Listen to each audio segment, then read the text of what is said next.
당신이 찾던 무서운 이야기 고비의 TV.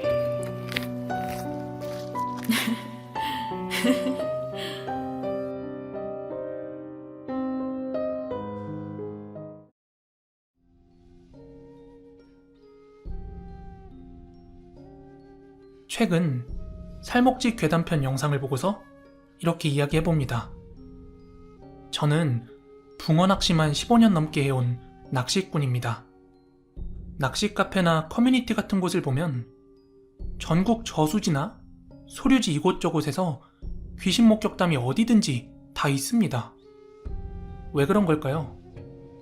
생각해보면 되게 단순한 건데 아마 거기에서 낚시가 가능하기 때문일 겁니다. 아마도 낚시가 불가능한 지역이라면 애초에 발길이 닿지 않을 테니까 그런 목격담도 없었겠죠. 전국적으로 낚시가 금지되어 있는 곳이 굉장히 많고 그 이유 또한 굉장히 다양합니다. 단순히 지형지물이 위험해 익사사고가 많이 발생하는 지역이라서, 또는 낚시꾼들이 워낙 쓰레기를 많이 버리고 다니는 등 이런 여러가지 이유가 있겠죠. 하지만 그거 아세요? 진짜 귀신이 나오기 때문에 낚시를 금지시킨 곳이 있다는 거요. 어딘지는 밝히지 않고 이야기 하나 해드리겠습니다. 그곳은 마을 옆 산으로 자리 잡은 작은 소류지입니다. 그리고 그 근처로는 사유지 안내 및 여러가지 이유로 진입과 낚시를 금지한다는 그런 안내가 써붙여져 있습니다.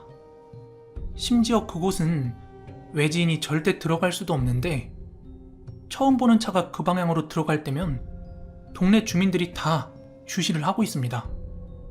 한밤중이라도 그곳에 들어갈 때 골목 어귀에 개들이 막 짖어대기 때문에 마을 사람들이 다 압니다.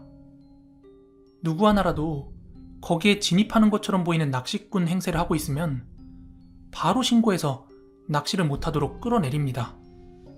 그 이유는 다른 게 없습니다. 진짜 귀신 때문에 사람이 죽어나가는 곳이기 때문이에요. 그래서 거길 아는 꾼들 사이에서도 그저 낚시 금지구역으로만 알려져 있지 정확한 사유는 아는 사람이 없습니다. 정확히 그 귀신의 정체는 모르지만 오래전부터 동네 사람들 사이에선 그곳에 귀신이 나온다며 진입을 쉬쉬하는 곳이었다고 합니다. 당시에는 낚시 금지 같은 건 없었고 동네에서만 그냥 쉬쉬하던 정도였다고 합니다. 거기에서 낚시를 하거나 나무를 뜯다가 귀신을 보고 혼비백산 내려온 사람들만 좀 있었을 뿐 사람이 죽거나 하진 않았으니까요. 그런데 한 번은 낚시에 막 관심을 가지기 시작한 젊은 학생이 거기에 갔던 것이 발단이 됩니다. 그 학생은 귀신이 어딨냐 하는 젊은 패기로 동네 사람들의 이야기를 무시하고 해가 질 무렵 아버지의 낚싯대를 가지고 그 소류지로 올라간 것이죠.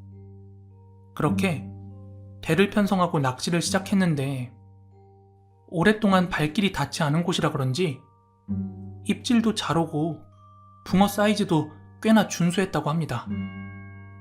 그러던 중 굉장히 묵직한 입질이 찾아옵니다. 우와, 이거 제법 빵이 크겠는데? 그런데 조금 이상했대요. 보통 파닥거리거나 탕탕탕 치는 입질과 달리 묵직한 게 슬그머니 당기는 대로 딸려오더랍니다.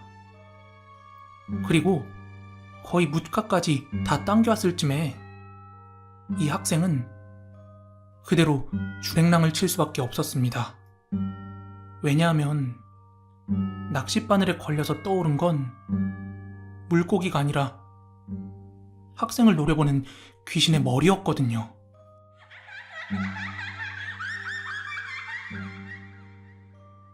그렇게 집까지 주랭랑을 치며 달려들어온 학생을 본 가족들은 도대체 무슨 영문인지 물었고 학생은 아버지, 저기 소류지에 물귀신이 있어요. 그러자 아버지는 그러게 거길 왜 들어갔냐고 이렇게 나무라는 한편 내일 아침 일찍 낚싯대를 찾아와야겠다 이렇게 생각을 했다네요. 그리고 다음날 동틀 무렵 아버지는 낚싯대를 찾아오겠다며 그 소류지를 향해서 집을 나섰답니다. 하지만 아침 식사 시간이 한참을 지나도 아버지가 돌아오지 않았다고 합니다. 그러자 걱정이 됐던 아들은 동네 어르신 몇 분께 자기가 어제 겪었던 일을 설명해주고 아버지가 돌아오질 않는다, 같이 좀 가주시면 안 되겠냐 이렇게 부탁을 했어요. 그렇게 마을 어르신들과 함께 소류지에 도착했을 땐 차마 말로 표현할 수 없을 정도로 충격적인 장면이 펼쳐집니다. 무언가가 아버지를 물속으로 잡아 끈 듯 하반신만 묵가로 나와 있고 상반신은 물에 처박혀 있는 형상으로 죽어 있었던 겁니다. 그런데 마을 사람들이 서둘러 아버지를 건지려고 다가가니까 그제서야 무언가가 아버지를 놓아주듯 상반신이 물 위로 스르르 떠올랐답니다.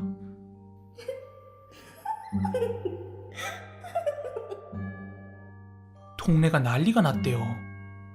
아들내미의 그런 이야기를 듣지 않았더라면 그냥 단순 사고로 생각했을 수도 있는데 아들내미의 이야기까지 다 듣고서 올라갔던 터라 마을 분들은 이제 저기 귀신이 사람 잡는다며 즐겁을 했답니다. 그 사건 뒤로 이곳은 철저하게 낚시 금지 구역으로 마을 사람들이 나서서 관리하고 있고 지역경찰 또한 낚시한다고 신고 들어오면 굉장히 예민하게 출동한다고 합니다. 글쎄요, 혹시 정말 그 누구도 모르게 몰래 거기에 낚시를 다녀오는 사람이 있을지도 모르겠습니다만 아마 그랬다면 결코 좋은 경험을 하진 못했을 겁니다. 제발 들어가지 말라고 하는 곳엔 말 듣고 들어가지 마세요. 진짜 목숨 잃고 괴담의 주인공이 되실 수도 있으니까요.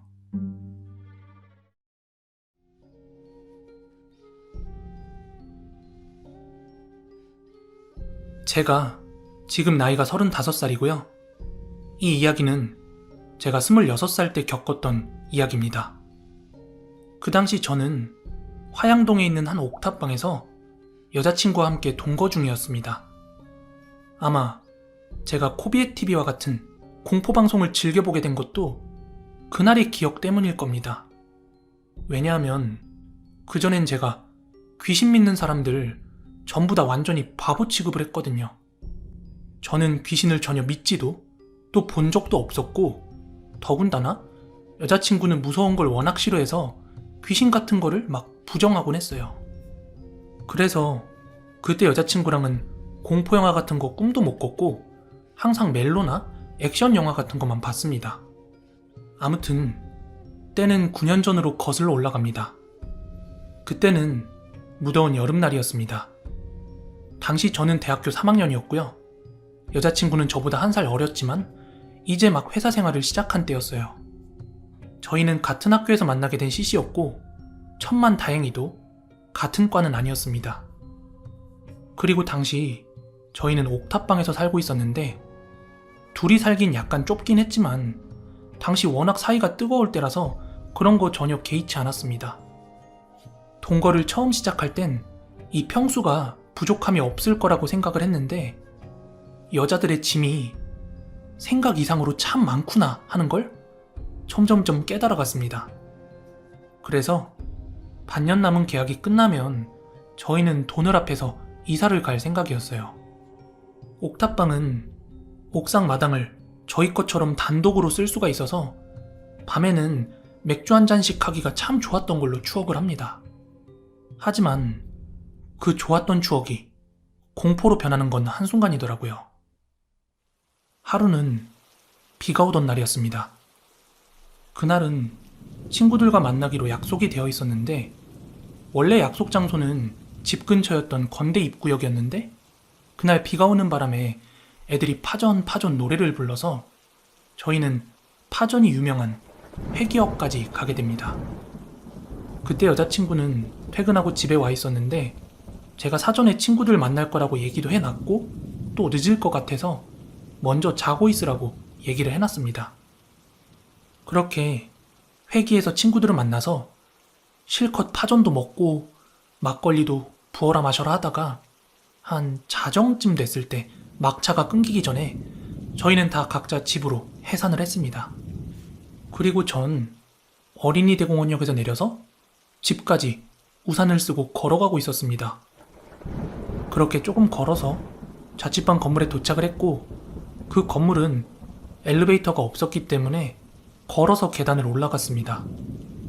그리고 계단을 올라 옥탑방 마당 입구에 들어섰는데 세상에 거기에 여자친구가 처녀 귀신 마냥 비를 맞고 서 있는 거예요. 저를 째려보면서요.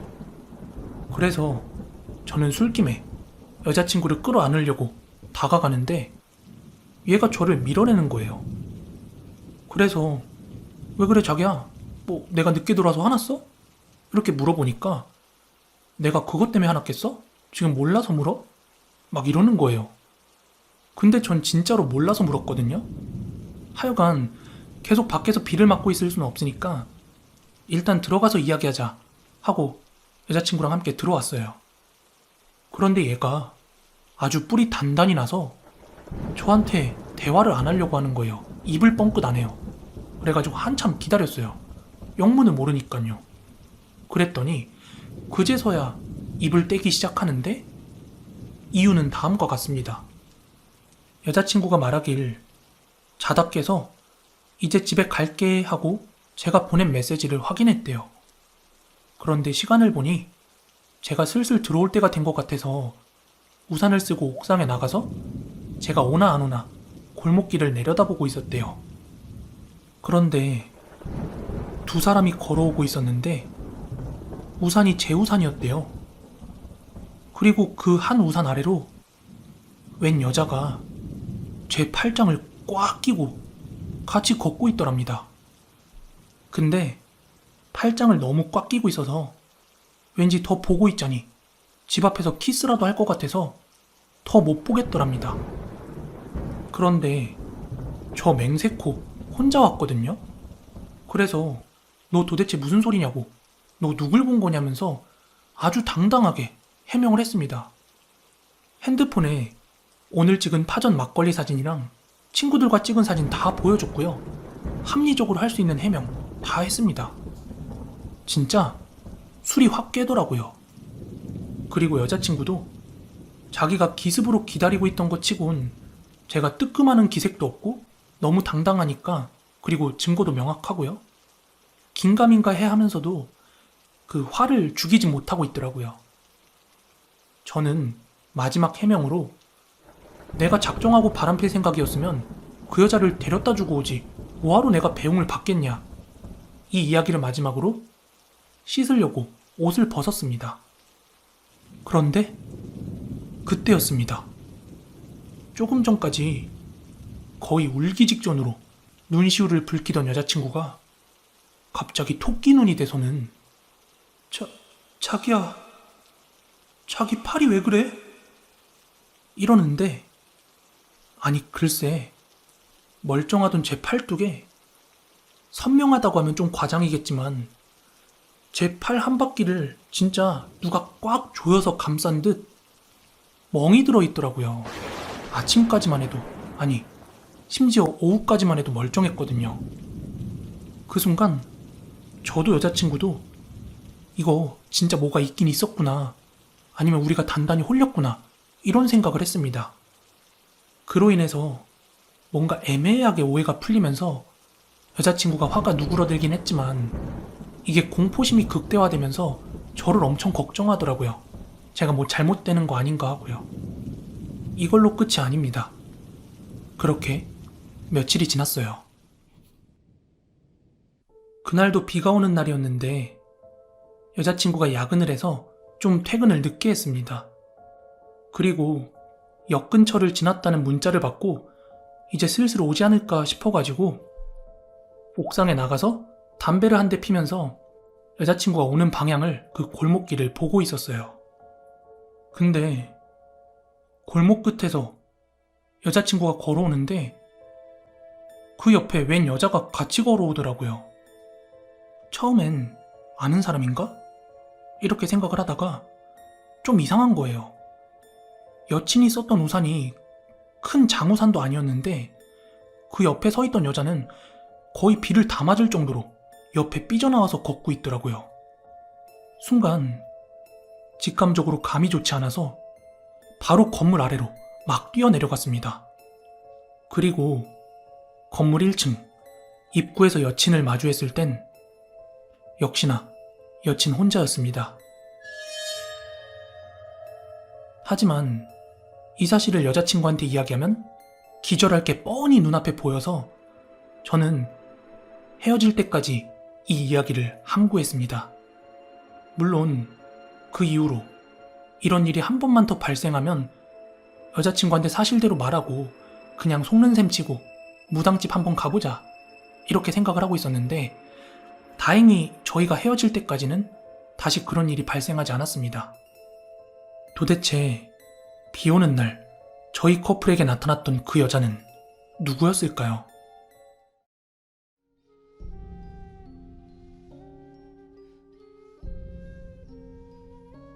저는 올해 24살 베트남 하노이에서 유학 중인 한국인 학생입니다. 저는 17, 18살 무렵에 처음 베트남에 오게 되었습니다. 그 당시 검정고시로 고졸 상태였고 어학당에서 베트남어를 공부하고 있었습니다. 코비님도 아시겠지만 베트남 가게에서 맥주 같은 거 마실 때 나이 검열 같은 거 잘 하지 않습니다. 그래서 당시 고등학생 나이에 아는 형들과 술을 마시곤 했습니다. 그런 아는 형님들 중에는 베트남 법조계 관련직에 종사하는 형님이 하나 계셨는데 베트남어가 현지인처럼 엄청나게 유창하셔서 VTV 같은 베트남 방송에도 출연하시고 여러 가지 활동을 하시는 분이셨어요. 그러다가 어느 날 그 형님과 저희 친형과 1차로 술을 마시고 저희 집에 와서 2차로 술을 마시면서 소파에 앉아서 방송에 관련된 이런저런 이야기를 하고 있었습니다.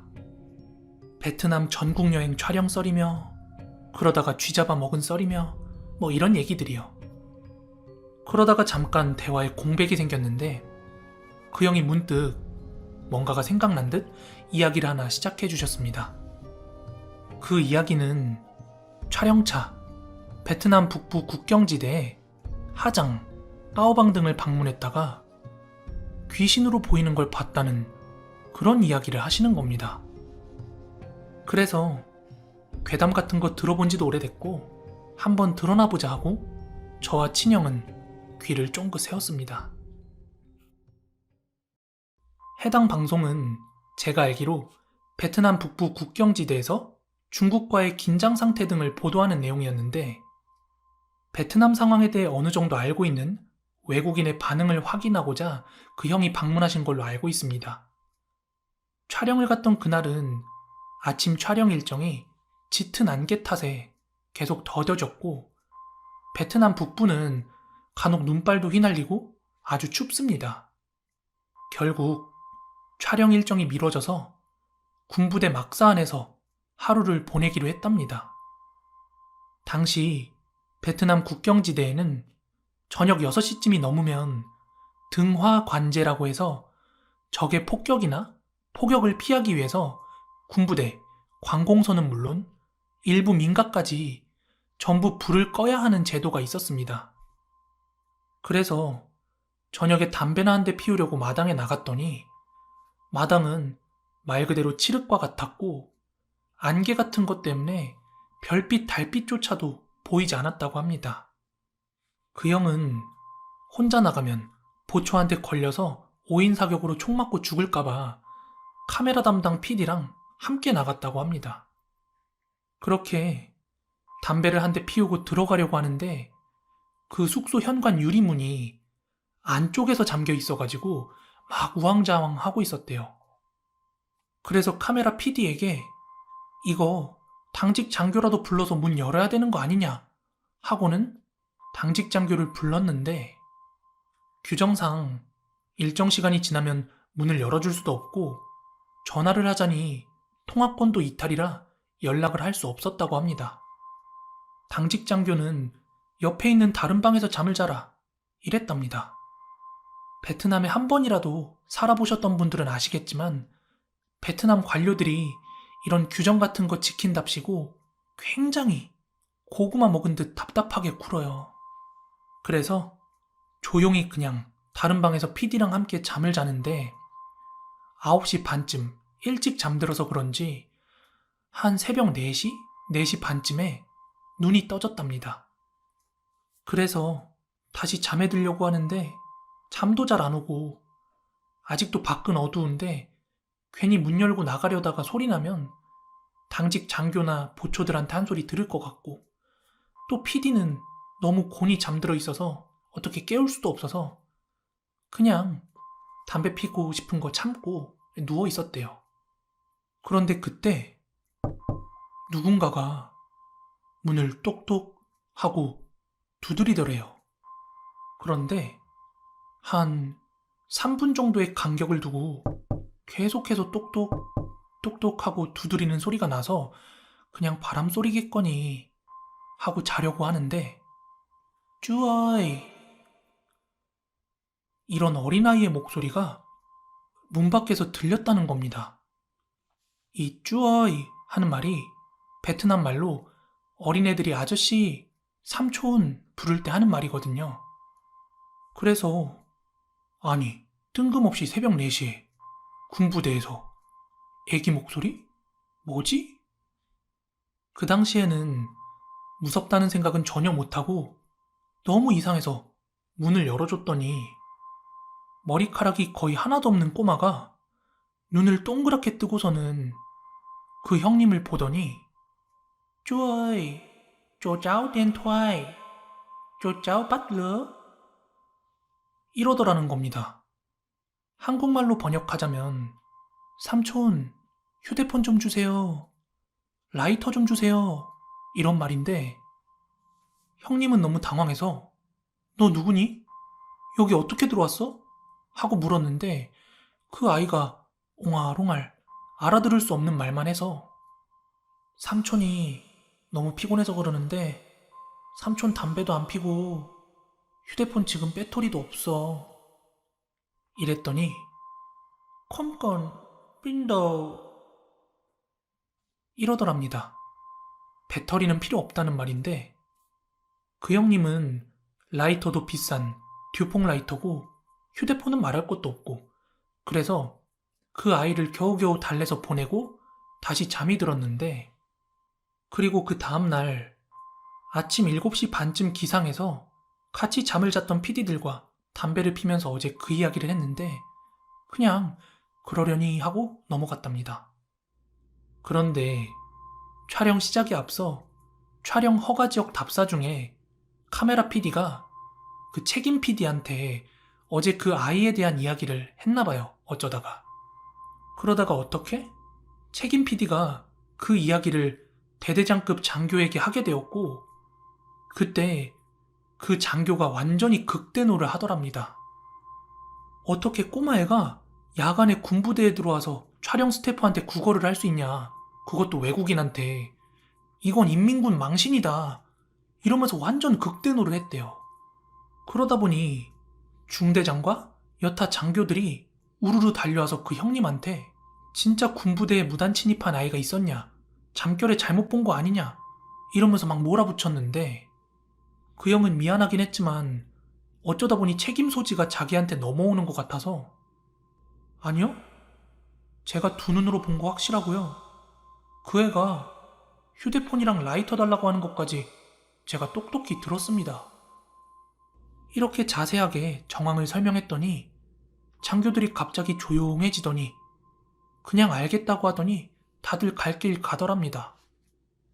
그런 한바탕 소동이 있고 나서 촬영은 잘 마쳤고 나중에 촬영 뒤풀이를 하는 중에 그 현지 스태프한테 들은 내용이 그 꼬마가 군부대에 자주 출몰하는 귀신이랍니다. 새벽에 부대 근처를 지나가던 오토바이가 등화관제 때문에 주변 불은 다 꺼지고 너무 어두우니까 오토바이 라이트 불빛 하나에 의존하면서 가다가 실수를 했는지 자빠지는 바람에 가드레일도 없는 그런 산악지형에 떨어졌고 오토바이에 타고 있던 부모와 아이가 모두 죽었다는 겁니다.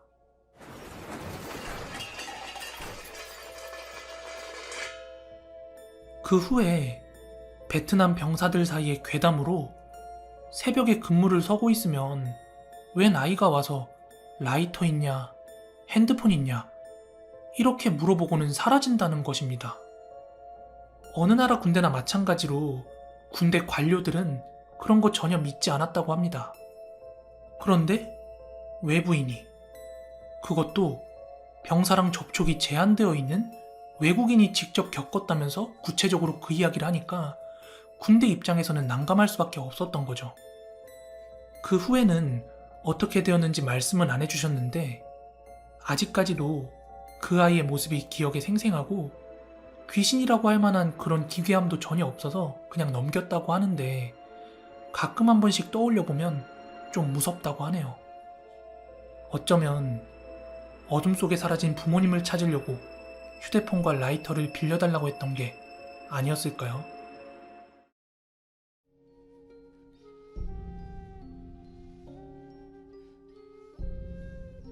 지금으로부터 약 20년 전, 저는 인천에 있는 한 노래방에서 일을 했었습니다. 그 노래방은 지하에 있는 노래방이었어요. 군대를 다녀와서 복학하기 전에 학비를 좀 보태려고 한 5개월 정도 직원으로 일을 했습니다. 저는 직원으로 들어가서 풀타임으로 일을 했기 때문에 오후 4시부터 새벽 4시까지 매일매일 12시간을 일했습니다.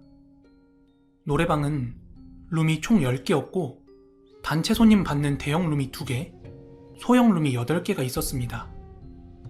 이 일은 노래방 통로 가장 끝에 있는 5번 방에서 있었던 일입니다.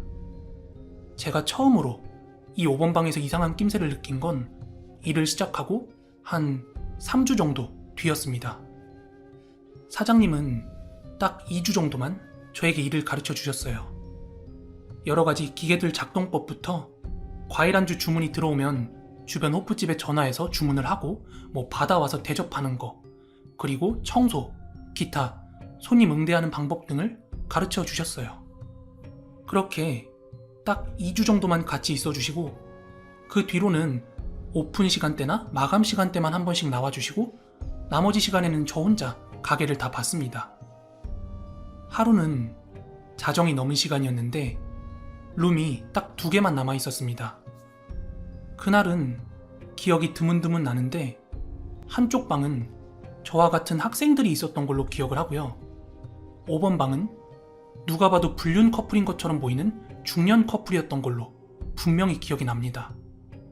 남자는 들어올 때부터 얼굴이 뻘겋게 술에 취해 있었고 반면에 여성분은 비교적 멀쩡해 보였습니다. 아무튼 남은 손님들이 다 끝방 쪽이라 카운터 쪽은 제법 한산했거든요.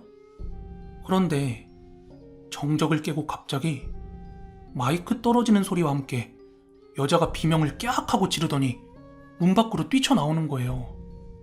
그래서 봤더니 5번 방인 거예요. 근데 카운터로 뛰쳐나온 여자분이 얼굴이 완전 하얗게 질려있길래 제가 무슨 일이냐고 물어봤어요. 그런데 저한텐 아무 설명도 없이 일단 저기 잠든 아저씨부터 좀 깨워달라고 막 그렇게 서둘러 말하는 거예요. 그래서 뭔 일이지? 하고 5번 방에 가봤더니 아저씨는 그냥 술 취해서 소파에 잠들어 있고 마이크만 바닥에 떨어져 있는 거예요. 그래서 저는 아저씨한테 가서 흔들어 깨우면서 아저씨 일어나세요. 사모님 기다리세요. 이러면서 깨워가지고는 비틀비틀 하는 걸 문 앞까지 배웅을 해줬습니다.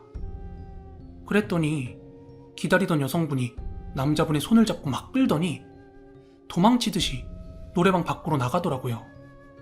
그때까지는 전 도무지 무슨 영문인지 알 길이 없었습니다. 그리고 한 열흘 정도 지난 뒤였습니다. 그날은 주말이라 제법 손님이 많은 날이었어요. 그래서 밀려오는 저녁 손님들을 받고 내보내고 하다 보니까 한 자정이 넘어서야 좀 잠잠해지더라고요. 그때는 노래방에 4팀 정도가 남아있었고 5번 방에는 분명히 기억이 나는데 여대생 아니면 사회초년생으로 보이는 여성분 4명이 들어가 있었어요. 저는 카운터에 앉아서 방마다 서비스를 조금씩 넣어주면서 만화책을 읽고 있었습니다. 그런데 그때 한 여성분이 카운터로 오셔서 혹시 마이크 좀 바꿔줄 수 있냐고 그렇게 물어보시는 거예요. 그래서 왜 그러냐고 물어봤더니 자기네 룸에 있는 그 마이크에서 잡음이 섞여 들린다는 거예요. 그래서 전 카운터 수납장에 있는 여분의 마이크를 찾고 있었습니다. 그런데 그때 갑자기 노래방 룸 안쪽에서 찢어지는 비명과 함께 여자 3분이 막 뛰쳐나오는 거예요. 저랑 카운터에 있던 일행분은 너무 놀라서 토끼 눈이 된 채로 도대체 무슨 일이냐 물어보니 저 방에 귀신이 있어요. 이러는 거예요. 그러면서 자기들은 환불이고 뭐고 그냥 가겠다 이러는 겁니다. 그런데 너무 놀라 뛰쳐나오면서 룸에 소지품 같은 걸 다 놔두고 왔다고 그것만 좀 꺼내다 주면 안 되겠냐 이러는 거예요. 하지만 귀신을 봤다는 그 이야기를 듣고선 순간 열흘 전쯤 소리를 지르며 뛰쳐나온 그 중년 여성분이 머릿속을 스치더라고요. 그래서 순간 겁이 났지만 침착하게 5번 방에 들어가서 소지품을 챙겨다 드렸습니다. 그리고 저는 바로 사장님께 전화를 드렸고 사정 설명을 했더니 바로 가게로 오시더라고요. 그리고 사장님은 제가 나름대로 일을 싹싹하게 하고 군필 남자라서 좀 덜 예민할 거라고 생각했는지 바로 주저없이 입을 떼더라고요. 코비야, 이건 너가 일을 그만두더라도 좀 함구해 줄래? 사실 5번 방에 뭐가 있긴 있어. 근데 넌 남자고 기가 세니까 그냥 신경 쓸 건 없을 거야. 이렇게 이야기하더라고요. 그리곤 내가 초반에 업무 알려줄 때 했던 말 기억나지? 이렇게 묻더라고요. 단골 손님은 5번 방 빼고 중간부터 채워? 하지만 저는 크게 신경 쓰고 있지 않았던 말이에요. 왜냐하면 아직 누가 누군지 알 길이 없었으니까요. 하여튼 그런 말씀을 하신 이유는 5번 방에 단골을 넣었다가 혹여 그날 귀신이라도 나오는 날엔 바로 단골이 끊기기 때문이에요. 그래서 오랫동안 계셨던 사장님은 이미 크고 작은 소동을 몇 차례 겪으셨고 5번 방을 제외한 나머지 방 먼저 채우고 마지막까지 5번 방 놔뒀다가 한 번 오고 안 올 것 같은 어중이 떠중이 손님 또는 만취한 손님들을 그 5번 방에 넣곤 했어요.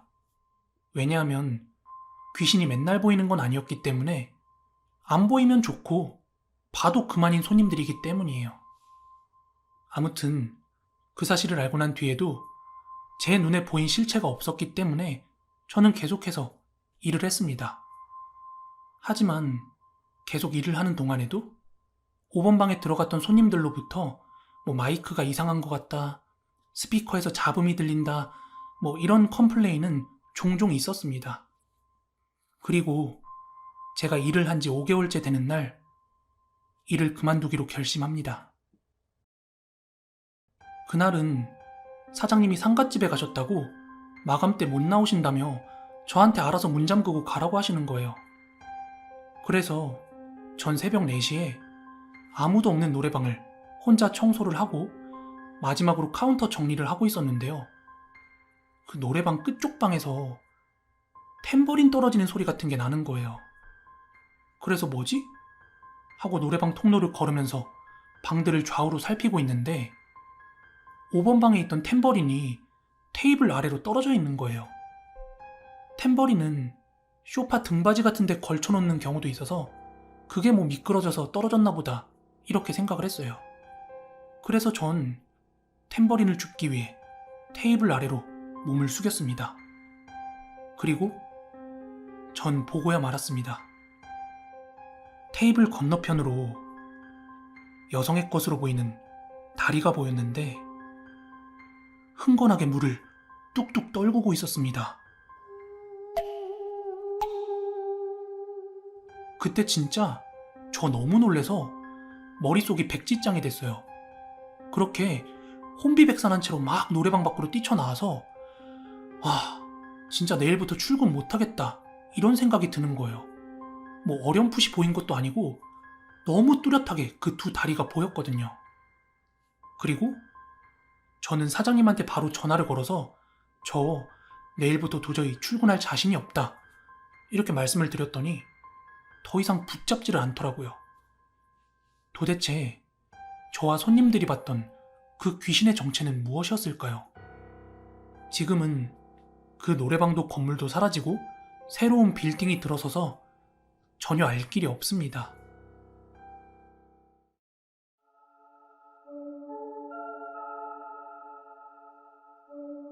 기존에 귀신 보는 사람들의 다양한 이야기들이 제보되어 올라와 있는 것들을 보았습니다. 그래서 조금 식상할까 싶어서 제보를 할까 말까 고민을 하다가 완전히 다른 차원의 이야기라 한번 제보해보게 되었습니다. 이건 제 예전 회사 동료의 이야기이고 지금까지 절대 잊을 수 없는 두 가지 이야기를 말해보려고 합니다. 지금은 서로 다른 곳으로 직장을 다니고 있고 그냥 외부에서는 진짜 친한 친구처럼 지내고 있는데요. 이 친구는 소위 귀신을 보는 친구입니다. 처음엔 저도 이 친구의 이상행동에 막 깜짝깜짝 놀라기도 했어요. 뭐 가령 예를 들자면 예전 회사에서 가평으로 MT를 갔을 때 야외에서 다 같이 바베큐와 술을 먹고 있었거든요. 근데 아무도 없는 허공으로 고개를 돌리다가 막 혼자 깜짝이야 하면서 놀래고 그래서 직원들이 왜 그래 하고 물어보면 바로 대답 못하고 막 머뭇거리다가 끝내 벌레 때문에 그랬어 막 이러며 둘러대고 그러더라고요. 아무튼 그 친구와는 나중에 가서 사무실 인테리어 공사 후에 책상 위치를 서로 붙어 앉게 되면서부터 급속도로 친해지게 되었죠. 그 친구가 귀신을 본다는 사실을 처음 알게 된 건 술자리였습니다. 이건 절대 다른 직원들한테 말하면 안 돼? 너랑 나 둘의 비밀이다. 본인이 가끔 한 번씩 깜짝깜짝 놀라는 이유가 귀신이 항상 보이는 게 아니라 컨디션에 따라 다르기도 하고 또 전혀 생각지 못한 순간에 보이기도 한다는 겁니다.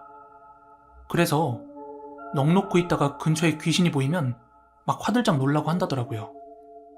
저는 이런 그 친구가 무섭다기보다는 그저 신기했을 뿐이었습니다. 얘를 알고 지낸 지 벌써 4년이 넘었는데요. 그냥 귀신이 가끔 보인다는 거 말고는 다른 친구들과 다를 게 없는 평범한 친구였어요. 그러던 어느 하루는 점심시간에 회사 근처에 있는 닭갈비집에서 둘이서 점심을 먹고 있었는데요. 그 식당은 벽이 완전히 통유리로 되어 있어서 밖이 훤히 보였는데 저희 회사 옆 건물에서 일하는 사람들도 분주히 들락날락 하더라고요.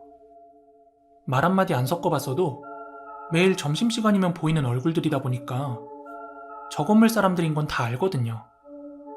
그런데 저랑 밥을 먹던 그 친구가 그쪽 회사 사람들 무리 중에 딱 한 사람을 지목해 가리키면서 야, 저 남자 뭔가 이상해. 뒤에 어떤 여자가 계속 졸졸 따라다녀.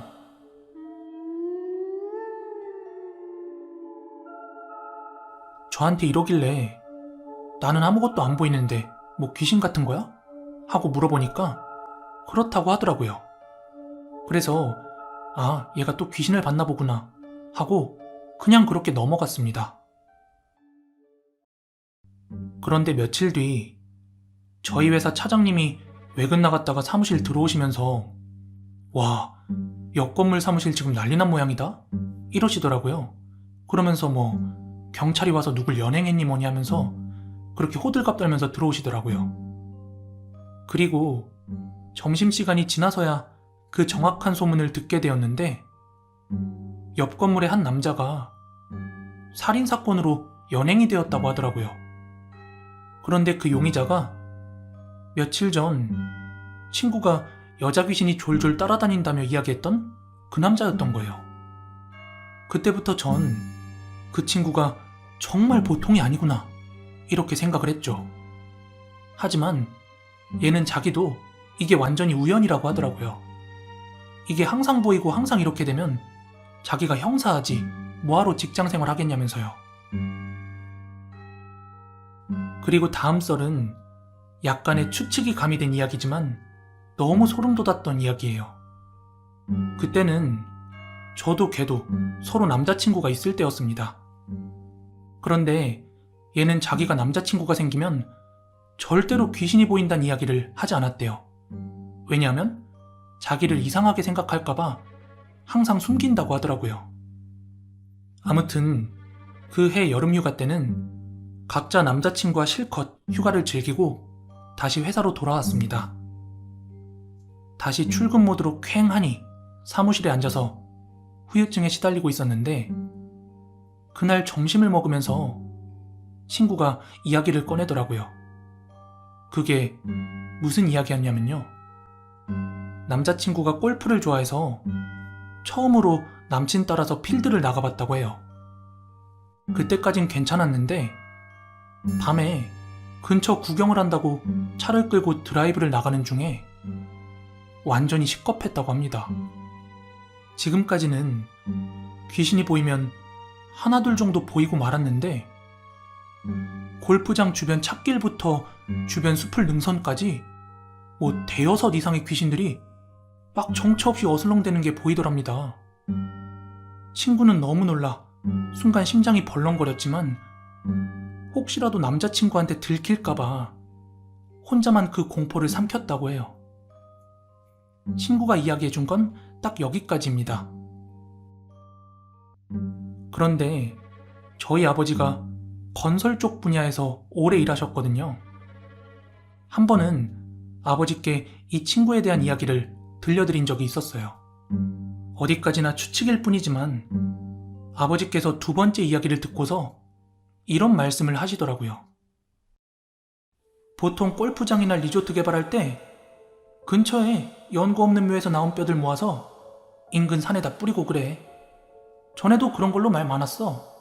조상들 묘 없어졌다고 후손들이 건설사에 막 들고 일어나고 그랬거든. 저는 아버지의 이 말을 듣고 친구의 이야기가 묘하게 납득이 되기 시작했습니다. 그렇다면 친구가 봤다는 정처 없이 떠돌던 그 귀신들의 정체는 어딘가에 흩뿌려진 그 뼈들의 주인이었을까요?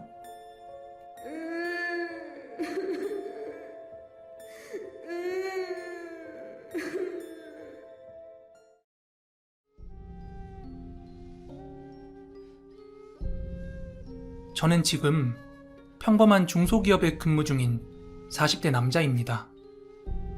오늘은 제 어린 시절 이야기를 조금 해볼까 합니다. 여러분들은 머릿속에 남아있는 기억들 중에 가장 오래된 기억이 어떤 것들이 있나요? 저 같은 경우, 그러니까 선명하게는 아니지만 분명히 4살 무렵의 기억까지는 아직도 부분적으로 머리에 남아 있습니다. 동네 개한테 쫓기다가 넘어졌던 장면이라든지 혹은 제가 어릴 때 과자 선물 세트라고 있었거든요. 그걸 받으면 되게 기분이 좋아서 막 이렇게 뜯던 장면이 기억이 납니다. 이 외에도 전후 과정은 다 기억이 안 나지만 비슷한 여러 가지 장면들이 뜨문뜨문 기억에 있습니다. 그리고 이런 기억들 중에는 평생 없었던 일처럼 지내다가 문득 떠오르는 그런 기억들도 있잖아요. 때는 제가 중학교 3학년 때였습니다. 그냥 평범하게 학교 생활을 하고 있던 제 머릿속에 갑자기 어떤 장면이 하나 떠올랐습니다. 그 장면이 무슨 장면이었냐면 어두운 물가와 나무를 뚫고 아빠가 저를 들쳐안고서 엄마랑 함께 사정없이 뛰던 장면이었어요. 이게 제 상상 속에서 떠오른 그런 장면이 아니라 분명히 어릴 때 있었던 일인데 그 전후 기억은 하나도 없고 이 장면만 정말 뜬금없이 떠오른 거예요. 그리고 그날 수업이 끝나고 집에 들어갔습니다. 그렇게 집에 들어갔을 때는 아직 3, 4시밖에 안 된 시간이라 외벌이 하시는 아버지는 아직 직장에 계셨고 집에는 어머니만 계셨습니다. 저는 거실 소파에 앉아서 TV를 보면서 잠깐 쉬고 있었는데 문득 아까 그 기억이 떠올랐던 게 생각이 나서 엄마한테 물었습니다. 엄마, 나 어릴 때 어두운 숲풀에서 아빠가 나 안고서 엄마랑 막 뛰었잖아. 그거 기억나? 저는 단지 그 장면이 언제 어디였는지 단순한 호기심에 엄마한테 그렇게 물어본 건데 제가 그걸 물어보자 엄마는 글쎄 잘 모르겠는데? 하고 진짜 모른다는 듯 대답을 하시더라고요. 그런데 분명히 그 한 장면만큼은 제 머릿속에 있었거든요. 아무튼 별로 중요하지 않은 거였나 보다 하고 저도 신경 안 쓰고 TV 보고 숙제하고 그렇게 생활을 하고 있었습니다. 그리고 그날 저녁이었는데요. 아버지가 퇴근해서 집에 오신 뒤에 가족 다 같이 식사 중이었어요. 그렇게 저녁을 먹다가 저는 괜히 뜬금없이 아빠라면 알지 않을까 싶어서 그 기억에 대해서 아빠에게도 한번 물어봤어요. 아빠, 나 되게 어릴 때 밤에 아빠가 나 안고서 엄마랑 막 뛰어갔던 거 기억나? 제가 이렇게 물어보자 엄마와는 달리 아빠가 너 그게 기억이 나? 이러는 거예요. 그러자 옆에 있던 엄마가 아휴 또 뭐 그걸 참 막 이러면서 아빠한테 핀잔 비슷하게 줬는데 아빠는 지난 일인데 뭐 어때? 하는 식으로 대수롭지 않아 하시는 듯 보였어요. 그래서 제가 왜? 뭔데? 끝까지 말해봐 하고 꼬치꼬치 캐물었는데 이야기를 다 들어보니 엄청난 비밀이 숨어 있었습니다. 제가 4살 무렵에 부모님은 저를 데리고 외할머니 댁에 놀러를 갔던 모양이에요. 할머니네가 전라남도 시골이었는데 당시 저녁을 먹고서 소화도 시킬 겸 엄마, 아빠, 저 이렇게 셋이서 시골길을 걷고 있었대요. 그러다가 어느 냇가 근처에서 셋이 나란히 서서 하늘에 별 구경을 하고 있었답니다. 그런데 한참 별을 보다 말고 제가 아빠한테 아빠, 저게 뭐야? 하고 숲을 쪽을 가리켰답니다. 그래서 뭔가 하고 봤더니 처음엔 아무것도 안 보였대요. 너무 어두우니깐요. 그런데 제가 제 차 저거 뭐냐고 계속 물어보니까 엄마 아빠가 뭔데? 하면서 그쪽을 좀 집중해서 보셨나봐요.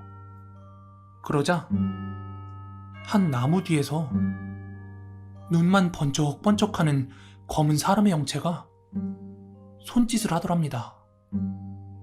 그런데 사람인지 뭔지 구분이 채 가기도 전에 그것이 우리 쪽을 향해 붕 나르듯이 막 뛰어왔답니다. 그때 너무 놀랬던 아버지가 저를 안고 엄마 손을 붙잡고 불이 나게 외할머니 댁으로 뛰었다는 겁니다. 여기까지 이야기를 듣고는 와, 그 많은 일 중에 딱 그 장면 하나만 떠올랐었네? 하고 신기해했는데 그게 다가 아니었습니다. 그때 엄마는 아빠한테 그만 얘기하라고 했지만 제가 답답하니까 다 알려달라고 했고 아빠도 이제 충분히 지날 만큼 지났고 얘도 다 컸으니까 괜찮다 하면서 말씀해 주셨어요. 이어서 계속 말할게요. 아무튼 그렇게 불이 나게 뛰어서 외할머니 댁에 딱 도착을 했는데 도착을 하자마자 그 자초지종을 할머니께 말씀을 드렸대요. 그러자 뭐 타러 밤중에 물가에 갔냐면서 저희 모두한테 막 소금을 뿌려주셨대요. 그런데 그날 밤 자정쯤부터 제가 이상해지더랍니다. 한밤중에 자다 말고 일어나서 4살밖에 안 된 제가 아주 또박또박한 어른의 말투로 얘 내가 데려갈 거야. 아, 목마르니까 물 가져와, 물. 이러면서 밤새 이상한 말을 계속 반복을 하고 또 물을 사정없이 벌컥벌컥 들이키는 그런 이상 증세를 보였다고 합니다. 그래서 가족들은 밤새 잠도 못 자고 저만 보살폈대요. 그리고 다음날 아침 일찍 할머니께서 평소에 왔다 갔다 하시면서 인사하고 지내던 어느 무당 할머니가 계셨는데 그 할머니한테 우리 손주 좀 봐달라 이렇게 부탁을 해서 집으로 데려오셨고 저한테 퇴마 비슷한 걸 하셨다고 합니다. 저에게 들렸던 그 귀신의 정체는 그냥 떠돌이 잡귀였는데 늦은 밤에 어른들은 건들지 못하니까 만만한 저를 건드려서 그곳을 빠져나오려 했던 거랍니다. 그래서 비교적 어렵지 않게 그걸 떼어낼 수 있었다고 하는데 깨어난 저는 전후 상황을 전혀 기억하지 못했다고 합니다. 그래서 부모님들께서는 지금껏 제가 그 전후의 일들을 전혀 기억 못할 거라고 생각을 하셨고 또 그렇기 때문에 굳이 이야기를 꺼내지 않으셨던 건데 제가 그날 밤 기억의 한 장면을 갑작스럽게 물어보니까 엄마 입장에선 그냥 없었던 기억으로 두고 싶었는데 되게 당황스러우셨던 거죠. 저는 제가 빙의가 되었던 기억이 전혀 없었기 때문에 그게 정말이냐, 와, 신기하다, 막 이렇게 이야기했지만 엄마는 그날 평생 울어야 할 거 다 온 것 같다면서 철없는 소리 하지 말라고 그렇게 얘기했었답니다.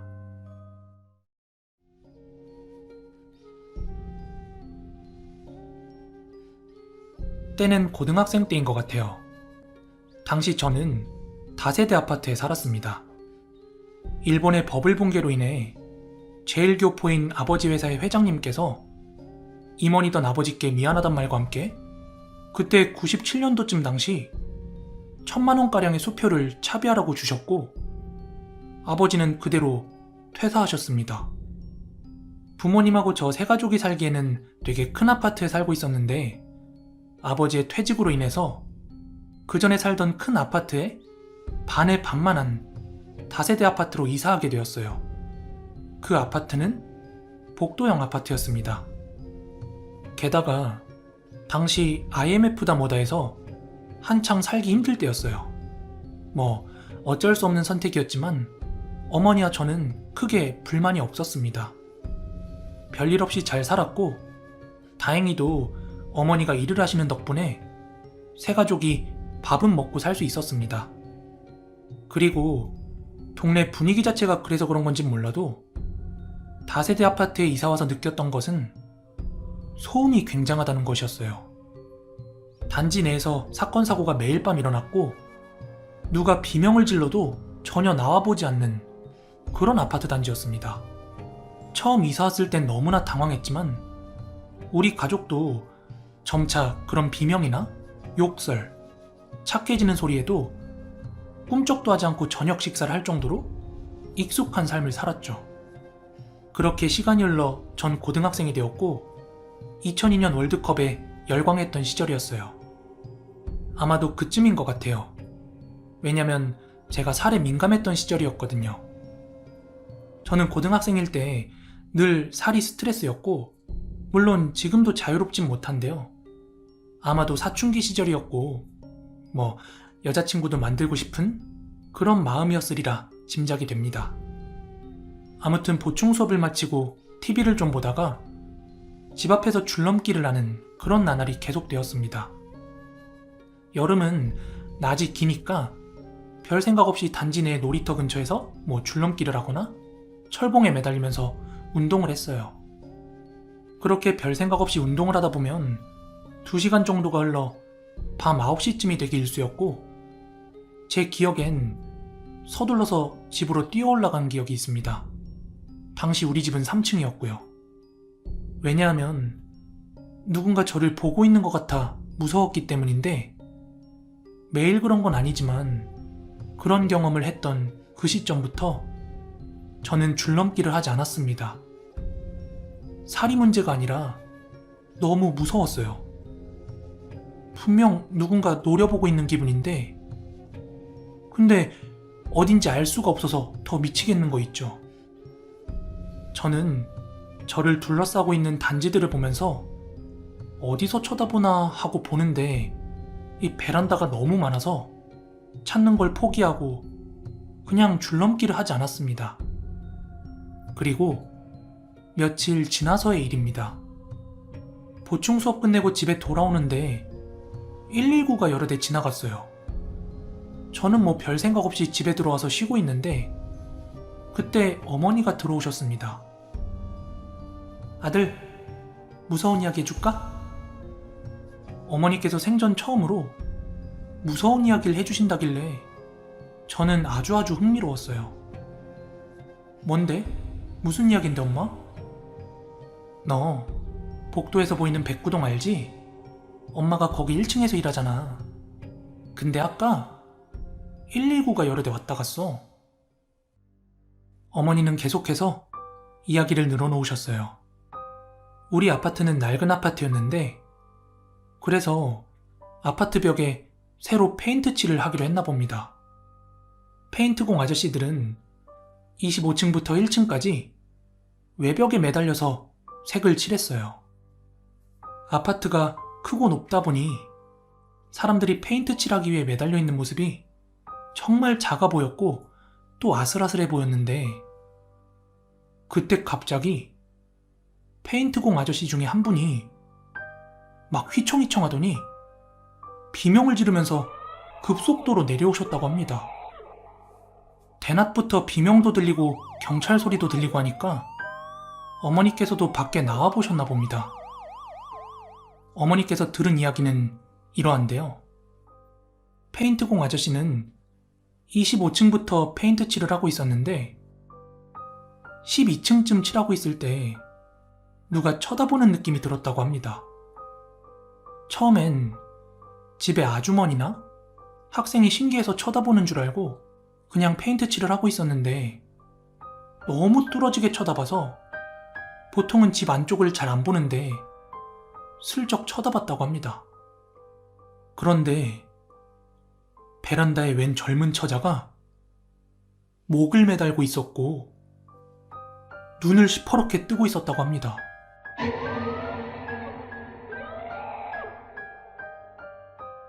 한마디로 아저씨와 그 자살한 젊은 처자와의 거리는 불과 50cm 안팎이었고 눈을 마주친 아저씨는 너무 놀라서 균형을 잃었고 급하게 내려오게 되었다고 합니다. 결국 119와 경찰들이 출동해서 문을 따고 들어갔대요. 그리고 시체는 생각보다 아주 오래되었다고 하는데 거의 일주일이 넘게 방치가 되어 있었대요. 그리고 그 시체는 눈을 감고 있었답니다.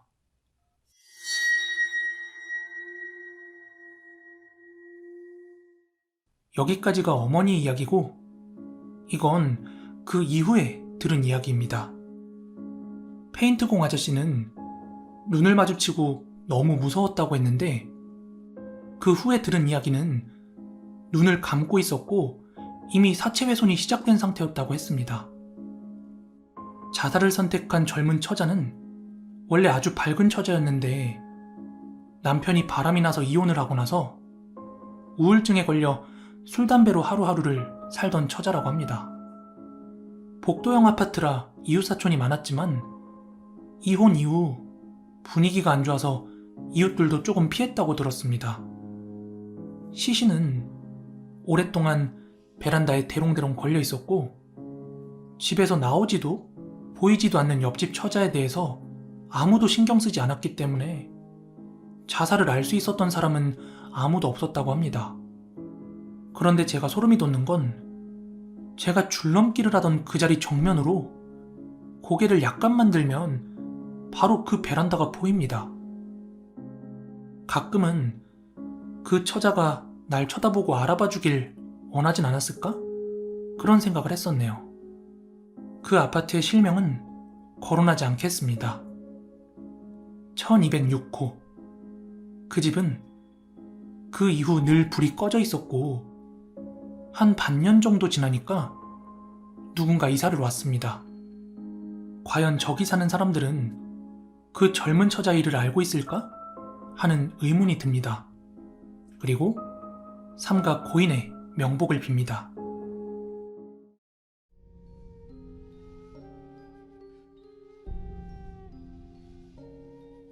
지금까지 살아오면서 실제로 겪었던 가장 무서웠던 이야기 하나 해드릴게요. 지금으로부터 약 4년 전인 2005년 11월 12일, 제가 군입대를 하기 일주일 전이었습니다. 그 당시 입대하기 일주일 전이라 거의 매일 놀면서 술만 퍼마셨습니다. 12일 그날도 친구들과 술을 먹고 새벽에 귀가 중이었습니다. 저희 집이 90년대에 지어진 3층짜리 빌라였는데 저희 집은 3층이었습니다. 빌라 입구에 들어오면서 시계를 봤더니 이미 새벽 3시쯤이 되어 있더라고요. 아무튼 입구를 지나쳐 집으로 들어가려는데 새벽이라 너무 깜깜해서 1층에서 불을 켜고 올라가려고 했는데 제가 그때 잠깐 계단을 올려다 봤는데 3층에 불이 켜져 있는 거예요. 복도 계단에 있는 불은 센서등이라서 사람이 지나갈 때 불이 켜지고 지나가고 나면 한 1, 2분 정도 있다가 불이 다시 꺼지거든요.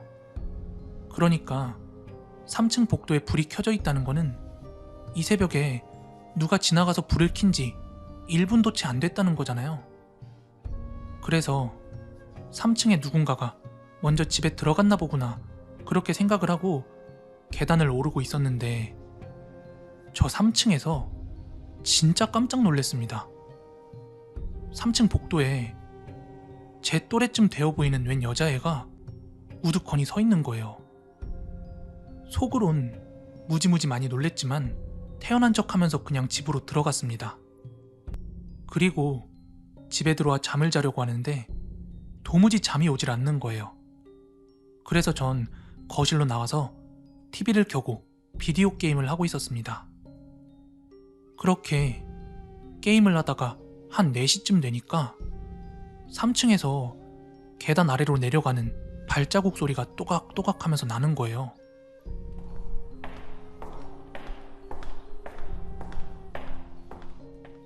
그때 조금 희한하더라고요. 어디서 문 열린 소리도 안 났거든요. 그리고 며칠이 지났는데요. 저는 그때 일을 까맣게 잊고 입대 3일 전 친구들과 함께 술을 마시고 그날도 역시 새벽에 늦게 귀가 중이었습니다. 그때 빌라 입구에서 슬그머니 시계를 보니 새벽 3시, 그리고 문득 떠오르는 4일 전 그 일. 그때 일을 속으로 의식하면서 집으로 들어가는데 다행히 아무도 없더라고요. 그래서 저는 그럼 그렇지 하고 그냥 피식하고 넘기곤 집에 들어가서 또 혼자 게임을 하고 있었는데 한 30분쯤 지났을까? 저 아래층에서부터 발자국 소리가 들려오는 거예요. 새벽 시간이라 유독 선명히 들리던 또각또각거리던 소리는 3층까지 올라와서 멈췄습니다. 3층까지 올라와서 발소리가 멈췄으면 앞집이나 우리 집에 무슨 볼일이 있는 게 분명한데 아무 소리 없이 조용하더라고요. 궁금해진 저는 조용히 현관으로 다가가서 문에 달린 문밖 내다볼 수 있는 작은 렌즈 있죠? 그걸로 밖을 내다봤어요. 그런데 밖에는 4일 전에 봤던 그 여자아이가 앞집을 바라보고서 서 있더라고요. 그래서 가만히 지켜보고 있었는데 그 여자의 행동이 좀 이상한 거예요. 센서불 등을 킨 다음에 그게 꺼지면 다시 켜고 다시 꺼지면 다시 켜고 이 짓을 계속 반복하고 있는 거예요. 그래서 언제까지 저러고 있나 잠깐 지켜보고 있었는데 가만 생각해보니까 좀 이상하잖아요. 새벽 3시에 제 또래 여자애가 거기 그러고 우두커니 서 있을 이유가 없잖아요. 게다가 저희 앞집에 살고 있는 그 집은 그냥 노부부 두 분이 살고 계셨거든요. 물론 그 노부부는 딸이 셋이 있긴 했는데 저희랑 10년을 알고 지내가지고 집안 사정을 잘 알거든요. 그 딸들은 이미 다 시집가서 잘 살고 있습니다. 그러다 보니 그 집 딸내미는 아닐 테고 참 기괴하고 이상한 년일세 하면서 30분 정도 몰래 보고 있으니까 한 새벽 4시쯤에 내려가더라고요. 저는 2번이나 그런 일을 목격하다 보니까 다음날 친구들을 만나자마자 이 이야기를 해줬어요. 그러자 친구들의 반응은 그 여자 뭐 미친 여자 아니야? 또는 너 좋아하는 여자인데 너 군대 간다니까 막 스토킹하는 거 아니야? 이런 반응을 하더라고요. 하여튼 이런저런 이야기를 주고받고 있었는데 거기 있던 어떤 다른 친구 하나가 그러지 말고 그 여자애 다시 한번 나타나면 내려갈 때 한번 쫓아가 보는 건 어때? 이러더라고요.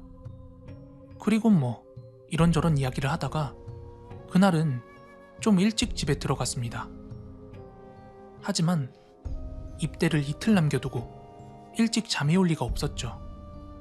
그래서 괜히 게임도 좀 하고 인터넷도 좀 하면서 새벽까지 개기고 있는데 순간 저 1층부터 들려오는 발자국 소리에 덜컥 겁이 나기 시작하더군요.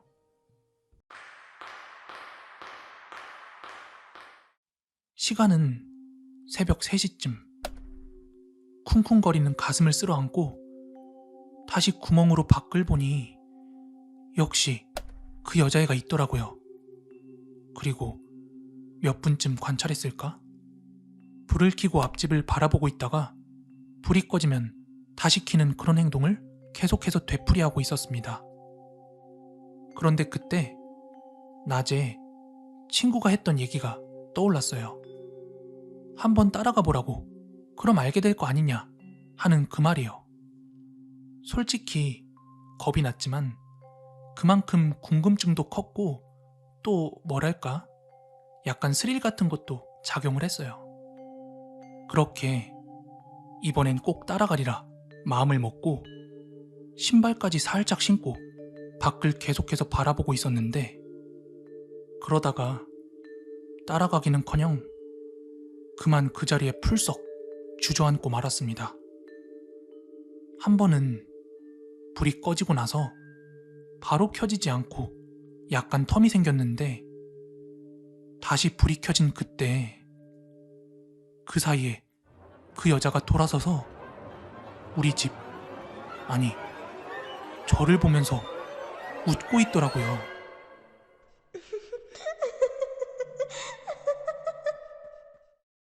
그리고 저는 바로 입대를 해서 그 일을 잊고 살았는데 제대를 하고 나서 다시 그 집에 돌아와 살다가 어쩌다 가끔 한 번씩 집에 늦게 들어올 때면 그때 일이 생각나곤 합니다. 그리고 지금 그 앞집에는 아무도 살지 않고 텅텅 비어 있습니다. 제가 2년간 군대에 있을 동안 그 집이 빈집이 된 거라 그분들이 어디 갔는지는 저도 잘 모르겠어요. 물론 그 뒤로는 그 여자애를 2번 다시 본 적이 없습니다. 도대체 그 여자애는 뭐였을까요? 지금 대낮인데 그 생각만 하면 소름이 끼칩니다.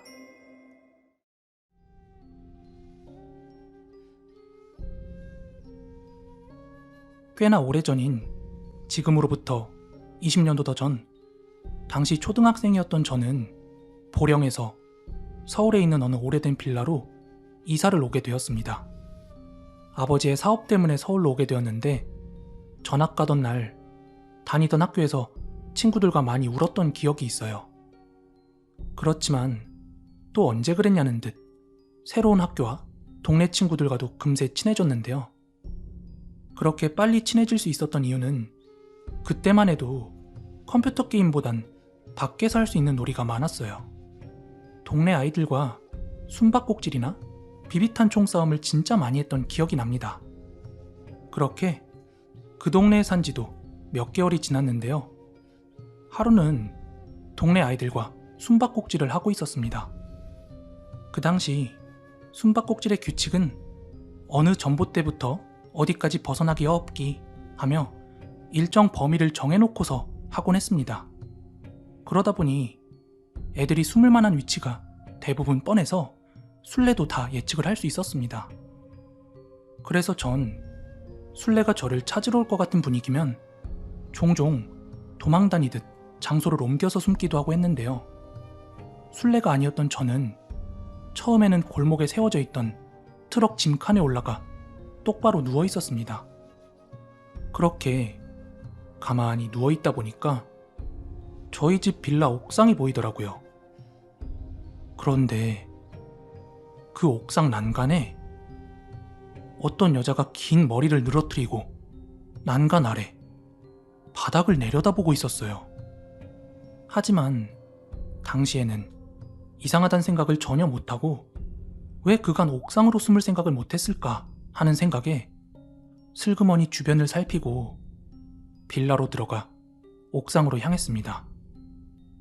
그리고 옥상층에 도착해서 혼자 히덕거리며 옥상 문을 열려고 했는데 문이 잠겨 있더라고요.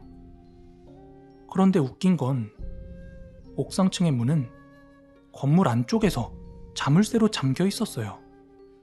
그러니까 옥상에 있던 여자가 밖에서 문을 잠근 게 아닌 거죠. 그 여자가 어떻게 들어간 건지 궁금했지만 별 생각 없이 잠긴 문을 보고 저는 포기를 했어요. 그리곤 며칠이 지났는데요.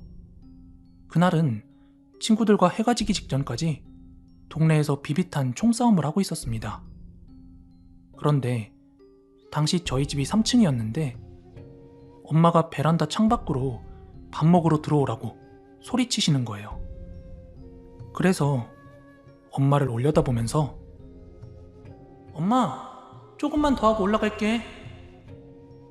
이렇게 소리를 치고 있었는데 그때 제 시야에 들어온 건 우리 집 베란다 위로 옥상 난간에서 길게 머리를 늘어뜨리고 아래쪽을 바라보는 여자였어요. 제가 잘못 본 건 아니었고요. 분명히 그 여자를 봤습니다. 하지만 크게 신경 쓰지 않았어요.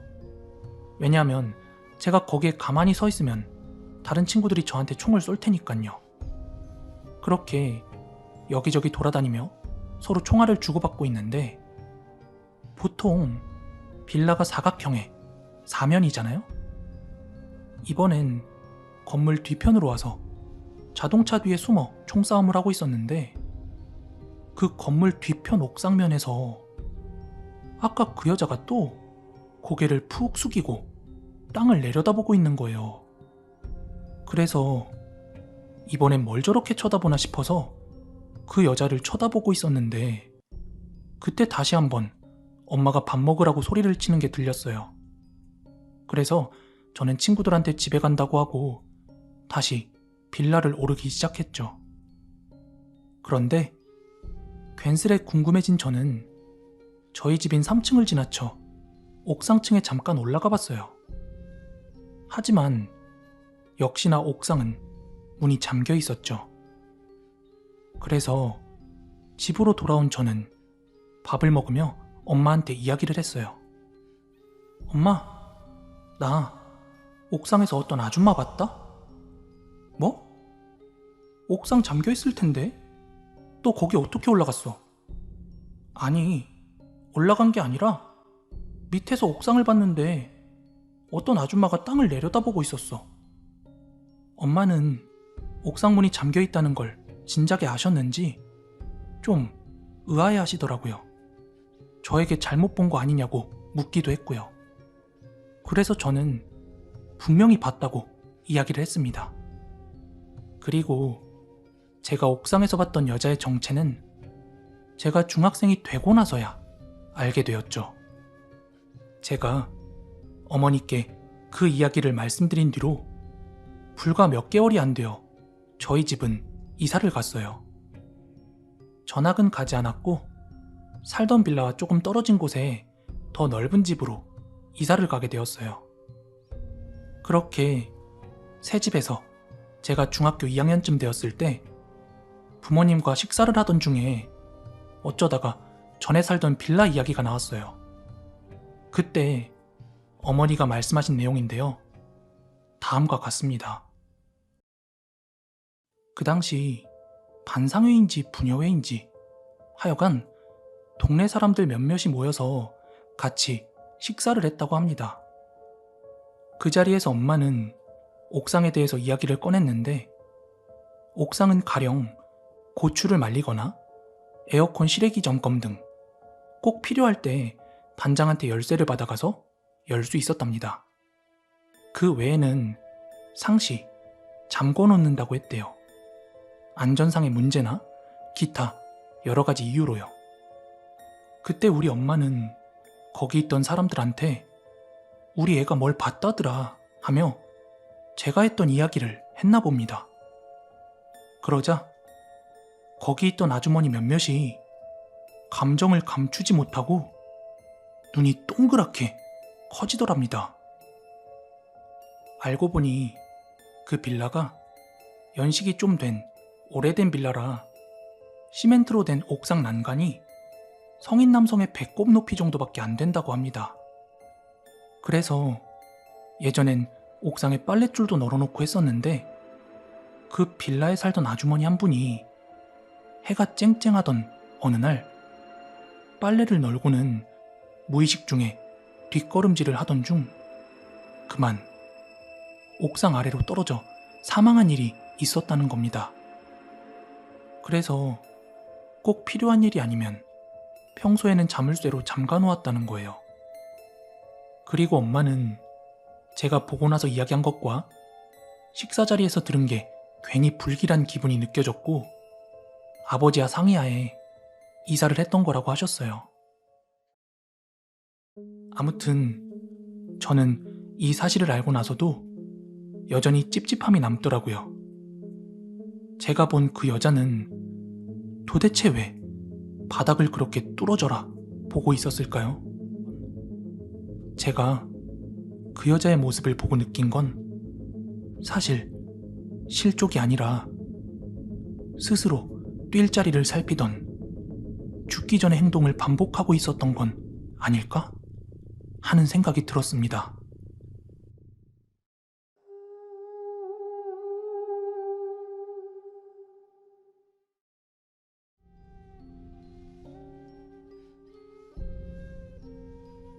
이 이야기는 제가 대학생 때 겪었던 일입니다.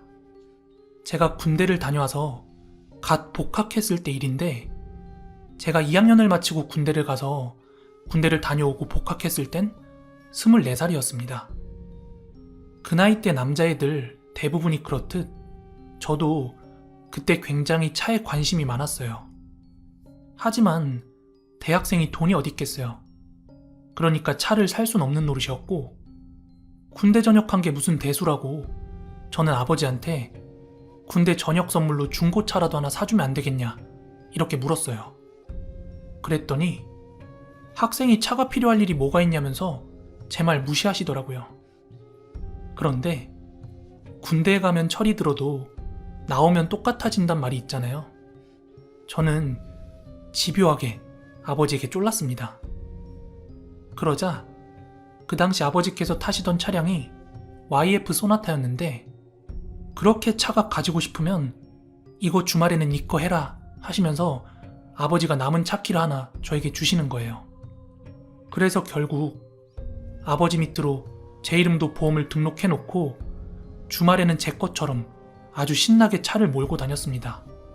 아버지께서 평일 동안 주행하는 주행 거리보다 제가 주말 이틀 동안 주행하는 거리가 훨씬 더 많을 정도로 여기저기 정말 많이 돌아다녔습니다. 그러던 어느 여름날이었어요. 이른 저녁부터 빗방울이 막 떨어지기 시작했습니다. 그래서 전 제 로망 중에 하나였던 비 오는 날의 드라이브를 즐기고 싶어서 차키를 챙겨서 지하주차장으로 내려갔습니다. 그리곤 운전석에 앉아서 지도 어플을 보면서 어디로 드라이브를 갈지 한참 생각했습니다.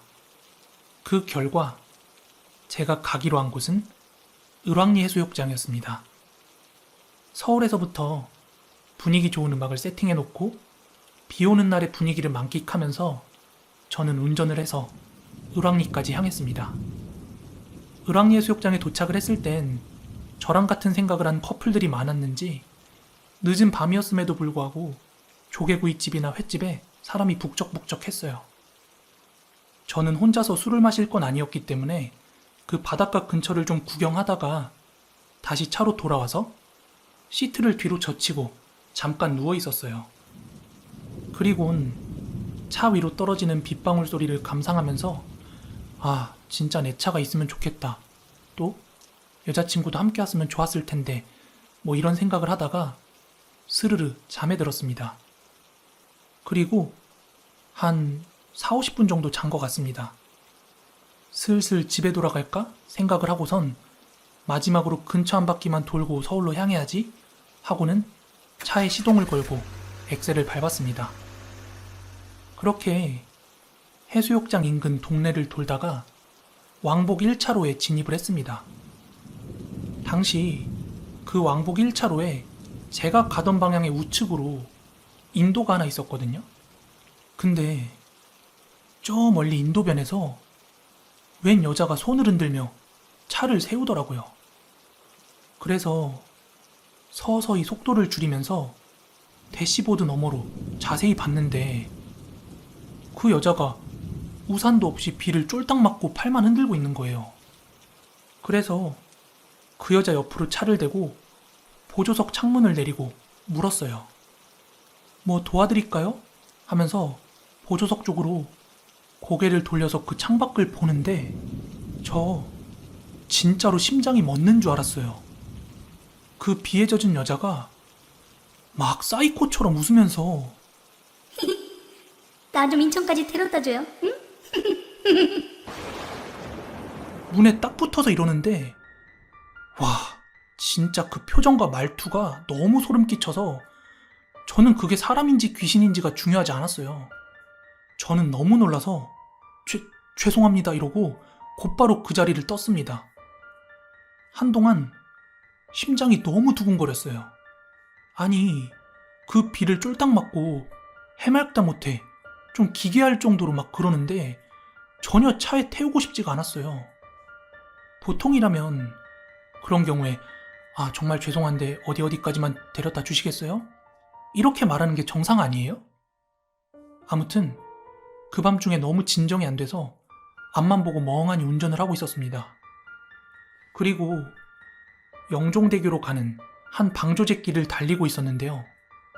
제 멀리서 차가 한 대 뒤따라오고 있었는데 상향등을 켜고 오는 바람에 막 눈이 부셔가지고 짜증나려던 참이었거든요. 그런데 룸미러를 통해서 들어오던 상향등 빛이 가려지는 느낌이 나서 거울을 올려다보고는 진짜 말 그대로 너무 쇼크를 먹었습니다. 잔뜩 인상을 쓴 그 여자가 뒤쪽 창문에 딱 붙어서 뭐라고 막 소리를 치는데 그때서야 내가 봤던 게 귀신이었구나 하고 깨닫고 미친 듯이 악셀을 밟기 시작했습니다. 저는 한참을 운전하는 동안 그게 아직도 있나 없나 룸미러를 보고 싶었지만 용기가 없어서 차마 보지 못했습니다. 그러다가 좀 밝은 시내 쪽까지 빠져나왔을 때 신호등에 신호대기 걸렸을 때 살짝 올려다 봤는데 다행히 그때는 없더라고요. 그렇게 여차저차 저희 아파트 지하주차장까지 도착을 했는데 뭔가 차 어딘가에 매달려 있을 것 같은 느낌에 내리는 것도 좀 망설였습니다. 어릴 때 TV에서 무서운 거 나오면 불 끄고 이불로 막 후다닥 도망오잖아요. 마치 그 어린아이처럼 저는 차를 대놓고 바로 후다닥 집으로 도망 들어왔습니다. 그리곤 씻지도 않고 뭔가 맥이 풀린 듯 누워있다가 스르르 잠들었습니다. 그리고 다음날 제가 얼마나 오래 잤는지 점심시간이 다 지나고 나서야 잠에서 깼습니다. 엄마는 밤중에 도대체 어딜 그렇게 돌아다녔길래 점심시간이 지나도록 세상 모르게 자냐 이러시면서 차려진 밥 얼른 먹어라, 다같이 코스트코 가자 이러시는 거예요. 그래서 식탁에 차려진 점심을 뭐 먹는 둥 마는 둥 그렇게 때웠습니다. 그리고 부모님과 저 셋은 코스트코를 가기 위해서 다 같이 지하주차장으로 내려갔습니다. 저는 지하주차장에 내려가는 길에 어제 일이 떠올랐는데 이게 너무 소름 돋고 말도 안 되는 거지만 지금은 그래도 부모님도 있고 날도 밝았으니까 괜찮겠지 하고 생각을 했어요. 그렇게 지하주차장에 있는 차로 향하면서 아버지께서는 아빠는 이제 전용 기사 있으니까 운전 안 해도 되지? 하시면서 보조석에 앉으셨고 저는 당연히 운전석에 앉았습니다. 그래서 자연스럽게 엄마가 뒷좌석으로 들어가 앉게 되었는데 그때 엄마가 하신 말씀에 저는 어젯밤 기억이 다시 떠오를 수밖에 없었어요. 코비야, 뒷좌석에 이게 다 뭐니? 어제 누구 태웠니? 어? 무슨 말이야 그게? 이거 봐. 시트에 물이 축축하게 다 젖어 있잖아. 저는 어제 하루 종일 운전을 하면서 뒷좌석 창문을 열었던 적은 맹세컨대 전혀 없었습니다. 저는 왜 그런지 모르겠다며 트렁크에서 세차 타올을 꺼내다 물기를 닦긴 했지만 왠지 어제 제가 봤던 그것이 제가 운전하는 동안 계속 뒷좌석에 앉아 있었다는 생각을 하니까 너무나도 소름이 돋더라고요. 그 여자의 정체는 도대체 뭐였을까요? 물에 빠져 죽은 귀신? 아니면 교통사고로 죽은 귀신? 혹시 제 차에 타고 있다가 자기가 말한 목적지인 인천에서 내려서 갔을까요? 아무튼 100번 양보해서 제가 헛것을 봤다 쳐도 시트에 묻어있던 그 물기는 지금까지도 도저히 이해할 수가 없습니다.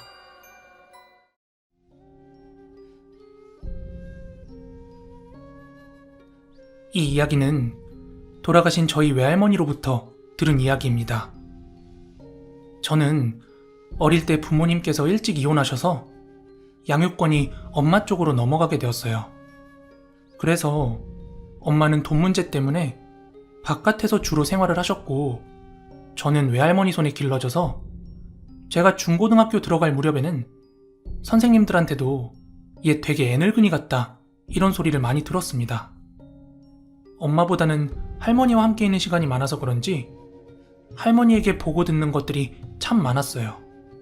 그 중에서 제가 할머니께 들은 가장 기이했던 이야기 하나를 들려드리고자 합니다. 이 이야기의 시작은 할머니가 고무신을 신고 다니던 8살 무렵 아주 어린 시절로 거슬러 올라갑니다. 어린 시절 할머니네 집은 방 3개, 작은 창고방이 하나 있는 기와집이었는데 마당은 흙마당이었지만 담장을 벗어나면 돌과 자갈이 깔린 비포장도로가 나왔대요. 그러다 어느 하루는 할머니가 엄마를 따라서 밭에 나갔다가 집으로 돌아오던 도중에 그 길 위에서 참으로 이상한 장면을 목격했답니다. 그건 바로 고작 할머니 또래 정도로밖에 안 돼 보이는 어린 남자아이가 어떤 할머니를 등에 업고 걸어가는 모습이었어요. 게다가 그 동네에 살던 아이도 아니고 처음 보는 아이였대요. 그래서 옆에 있던 엄마한테 우와, 저 아이 힘이 완전 장사예요. 이렇게 이야기하자 엄마는 누구? 하면서 되묻더랍니다. 당시 어렸던 할머니는 그 상황을 잘 이해하지 못했지만 그 장면은 할머니 눈에만 보였던 거예요. 그렇지만 전혀 이상하다고는 생각을 못하고 그 아이가 참 힘이 세구나 하는 기억을 새기고 집으로 돌아갔답니다. 그리고 바로 다음날 아침이었답니다. 집에서 걸어서 1분 남짓 떨어진 이웃에 살던 또래 남자아이가 자다가 죽었는지 아침에 눈을 뜨지 않고 숨을 거뒀다며 아주 난리가 났었답니다. 딱히 어디가 아픈 아이도 아니었고 전날 밤까지만 해도 밥만 잘 먹던 아이였기 때문에 그 집 부모들이 아주 떠나가라 대성통곡을 했답니다. 게다가 그 당시에는 나만은 되게 귀했잖아요. 그리고 할머니도 그 아이가 동네에서 친하게 어울리던 그런 친구들 중 하나였다 보니까 아직 죽음에 대해서 깊게 생각할 나이가 아니었음에도 불구하고 되게 많이 펑펑 울었다고 합니다. 그리고 한 며칠의 시간이 흘렀대요. 당시 할머니네 집은 거실 정면 마루 방향으로 양쪽으로 열 수 있는 문이 나 있었고, 거실 뒤편으로는 문이 하나만 달린 쪽문 같은 게 하나 달려 있었대요. 그래서 그 뒤편의 쪽문을 열면 집 뒤쪽으로 높은 언덕배기에 있는 텃밭이 보였다고 합니다. 그날은 할머니가 마루 쪽에서 낮잠을 자고 있었다는데요. 그렇게 한참 자다 말고 살짝 눈이 떠졌는데 그 뒤편 쪽문 너머 텃밭 쪽으로 누군가 걷고 있는 게 보이더래요. 그래서 가족 중 한 사람인가 싶어서 이렇게 자세히 보고 있는데 그 사람은 다름 아니라 얼마 전에 죽었다는 그 이웃집 아이더래요. 그런데 걷고 있는 그 아이 등 뒤로 누군가를 업고 있는데 자세히 보니까 웬 할머니를 업고 있더래요. 게다가 그 아이의 표정이 매우 어두워 보였다고 합니다. 아무튼 분명히 얼마 전에 죽었다는 그 아이가 우리 집 텃밭을 서성이니까 이게 뭔 일인가 싶어서 눈을 비비고 딱 일어났더니 감쪽같이 눈앞에서 사라졌답니다. 그래서 잠결에 헛것을 본 건가 생각을 하고 잠시 눈을 감고 있다가 다시 잠에 들었고, 그때 꿈을 하나 꾸게 되었는데 그 꿈의 내용은 다음과 같았답니다. 주변이 아주 어두웠는데 얼마 전 죽은 그 아이가 할머니 앞에 나타나서 오늘 밤 절대로 자면 안 돼? 알았지? 절대로 자면 안 돼? 무언가에 쫓기듯 급하게 이 한마디만 남기고 스르륵 사라졌대요. 그런데 보통 좀 나이가 들어야 꿈에 의미를 부여하지 어린 나이에 꿈꾼 걸로 크게 의미 부여 안 하잖아요. 하지만 할머니는 이상하게 그 꿈이 너무 생생해서 그날 밤은 자면 안 되겠다고 생각을 했답니다. 그렇게 그날 밤이 찾아왔고 잠자리에 누운 채로 하룻밤 깨어있어 보자 하고 마음을 먹었답니다. 그렇지만 지금의 초등학생쯤밖에 안 된 할머니는 졸음을 이기지 못하고 깜빡 잠이 들었고 그 꿈속에서 다시 그 죽은 아이를 마주치게 되었다고 합니다. 하지만 낮에 봤던 모습과는 너무나도 달랐다고 합니다. 대충 눈대중으로 봐도 한 20걸음 이상 떨어진 곳에 그 아이가 서 있었는데 표정이 완전히 뭔가 넋이 나간 표정이었고 등 뒤에는 사납게 생긴 한 할머니를 업고 있더랍니다. 그런데 빤히 자기를 바라보던 그 엎혀있던 할머니가 갑자기 굉장히 날카로운 목소리로 전현, 얼른 잡아. 그러자 넋이 나간 표정의 그 아이가 뭔가에 조종당하듯 미친 듯 할머니 쪽으로 뛰어오기 시작했다고 해요. 너무 놀란 할머니는 그 순간 잠에서 깼는데 진짜 눈물이 찔끔 다 났다고 합니다. 하지만 문제는 이게 다가 아니었다고 합니다. 할머니네 집 문이 나무로 된 창호지 문이라서 달빛에 바깥 그림자가 살짝 비쳤는데 한 사람이라고 하기엔 좀 큼지막한 어두운 그림자가 그 마루 앞을 어슬렁거리고 있더랍니다. 너무 무서워서 다시 잠들지 못하고 한참을 문 밖의 그림자만 관찰을 하고 있었대요. 그렇게 동틀 무렵까지 뜬 눈으로 있었더니 그제서야 그림자가 집에서 멀어지더랍니다. 밖이 밝아져 왔기 때문에 그나마 겁이 줄어든 할머니는 슬쩍 문을 열어 밖을 내다봤는데 꿈속에 그 할머니를 업은 아이가 자갈길을 따라 옆마을 방향으로 빠르게 걸어서 사라졌답니다. 그날 뒤로는 그 죽은 아이도 또 엎혀있는 할머니의 모습도 보지 못했다고 합니다. 그런데 그해 여름이 지나가고 한 가을 겨울이 찾아왔을 무렵쯤에 아버지로부터 이상한 얘기를 전해 들었다고 합니다. 할머니네 옆마을에서 멀쩡했던 아이들이 이유 없이 연쇄적으로 죽어나갔는데 두세 달 만에 4명의 아이가 죽었다는 겁니다. 다행히도 그 옆마을은 4명의 아이들이 죽는 걸로 딱 끝났다고 하는데요. 만약 이할미가 그때 계속 잤으면 나도 죽어서 그 이상한 할멈을 업고 다른 아이들을 찾아다녔겠지. 아직도 어디선가 그 할머니가 아이들에게 엎혀 돌아다니고 있진 않을지 궁금하네요.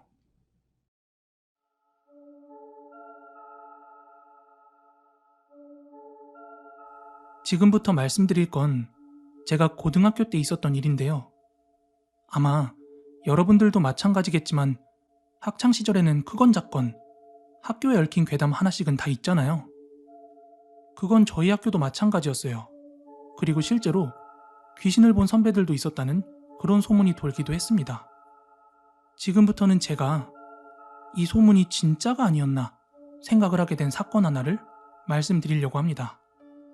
저희 학교는 기역자 형태의 큰 건물로 이루어져 있고 그 옆으로는 큰 강당 건물이 하나 있습니다. 강당 또는 체육실이라고 보면 되는데요. 각종 실내 행사 같은 게 있으면 이 강당에서 주로 이루어졌고 체육 수업이 있는 날 비가 내리면 이 강당으로 들어가서 실내 수업을 하곤 했어요. 그런데 이 강당에 얽힌 소문이 하나 있었는데 그게 뭐냐면 이 강당을 중심으로 어떤 여자 귀신이 나타난다는 그런 소문이었어요. 에이, 또 뻔하디 뻔한 여자 귀신이야? 하실 수도 있겠지만 저희 학교가 남고인 점을 감안하면 좀 아이러니하죠. 제가 들은 구체적인 이야기는 다음과 같아요. 예전에 야간 자율학습을 끝마친 선배 2~3명이 하교를 하면서 그 강당 건물을 멀찍이서 지나가고 있었대요. 그런데 주변이 매우 어두웠는데 그 건물을 바라보고 어떤 여자가 서 있더랍니다. 그때는 이미 자정이 넘어 날짜도 하루 지나간 늦은 시간이었는데요. 아무튼 남학생밖에 없는 남고에 여자가 서 있으니까 혈기왕성한 그 선배들이 그냥 지나쳤겠어요? 괜히 이쁜가 안 이쁜가 확인이라도 하고 싶어서 그쪽으로 다가간 거죠. 그러다가 이제 어둠 속에서 그 여자의 옆모습이 확실히 보일 만큼 가까워졌는데 선배들은 그대로 줄행랑을 칠 수밖에 없었다고 해요. 왜 그랬냐면 그 여자한테 가까워지던 중 여자가 혼잣말처럼 똑같은 어조로 같은 말을 반복하는 게 들렸대요. 그런데 그 말이 내가 오늘 죽었는데 같이 갈래요? 내가 오늘 죽었는데 같이 갈래요? 내가 오늘 죽었는데 같이 갈래요? 이러면서 선배들을 향해 고개를 돌렸는데 눈, 코, 입이 거꾸로였다고 합니다.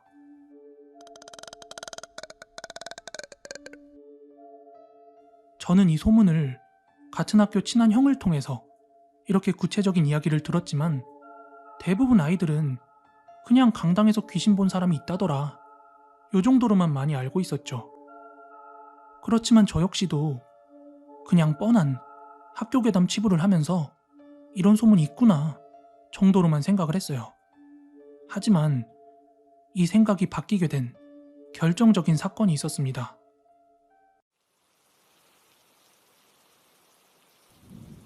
그날은 비가 오던 날이었어요. 목요일이었고요. 저희 반이 6교시인가 7교시? 정규 수업 마지막 교시에 체육 수업이 있었습니다. 그런데 그날은 하루 종일 비가 내려서 저희 반 아이들이 강당에서 수업을 했어요. 헌데 대부분 남고 나오신 분들은 비슷할 거예요. 딱히 수업이랄 게 없이 애들이 빡빡 우기면 풋살이나 축구하다가 끝나기도 하고 그러거든요. 그날도 여지없이 콘 세워놓고 막 실내 풋살을 하다가 수업을 끝마쳤습니다. 만약에 오전 수업이었으면 다른 반 수업이 다음에 또 있으니까 체육부장인 친구가 그 교보제 정리만 하고 나오면 되는데 그때가 마지막 교시라서 정리까지 하고 자물쇠로 강당 문까지 잠궈야만 했어요. 아무튼 수업을 마친 체육 선생님과 반 아이들은 모두 보슬보슬 내리는 비를 맞으면서 각각 교실과 학생부실을 향해 걷고 있었습니다. 그런데 그때 갑자기 강당 안에 있던 체육부장 친구가 오! 막 이러면서 강당 밖으로 후다닥 뛰어나오는 겁니다. 그래서 뒤쪽에서 걷던 저를 포함한 다른 친구들이 야 뭐야 왜 그래? 하며 물었는데 얘가 와 씨바 야 나 뭐 봤어 이러면서 소름 돋는다고 누구 하나 같이 가서 정리 좀 도와주면 안 되겠냐는 거예요. 그런데 비가 조금 내릴 뿐 아직 오후 3, 4시쯤밖에 안 됐잖아요. 그래서 제가 같이 체육부장이랑 강당에 들어갔어요. 참고로 저희 학교 강당 무대 쪽으로 대형 커튼이 있어요. 평소에는 무대 뒤쪽으로 연결되는 통로 쪽으로 접혀 있는데 얘가 거기를 주시하면서 저기서 어떤 여자를 봤다는 겁니다. 그래서 제가 혹시 다른 여선생님 아니고? 이렇게 물어봤더니 일단 정리부터 하고 문 닫고 나가서 이야기해준다며 서둘러 정리를 하더라고요. 그렇게 교보제들을 강당 한편에 정리해놓고 서둘러 나왔어요.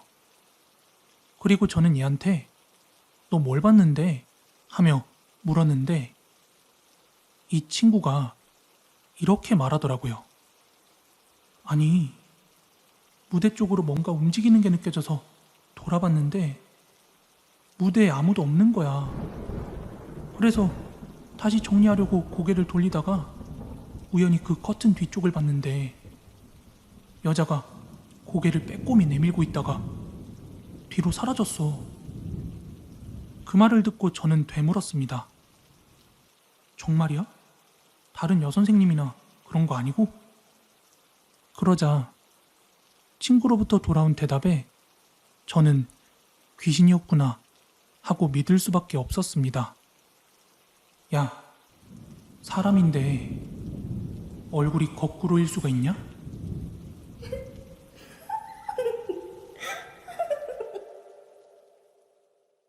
이러는 거예요. 저는 그때 제가 들었던 그 강당 귀신에 대한 소문 이야기가 문득 떠올랐고요. 만약에 그냥 흔한 여자 귀신이라고 했으면 친구의 말을 못 믿었을 거예요. 그런데 얼굴이 거꾸로라뇨. 도대체 강당에 왜 그 여자가 나오는지는 저도 모르겠습니다. 가령 거기가 묘지터였다든지 아니면 누가 죽었다든지 그런 이야기는 전혀 못 들었거든요. 아무튼 제가 졸업한 지 10년도 넘었는데 지금도 그 소문이 돌고 있는 줄은 잘 모르겠습니다.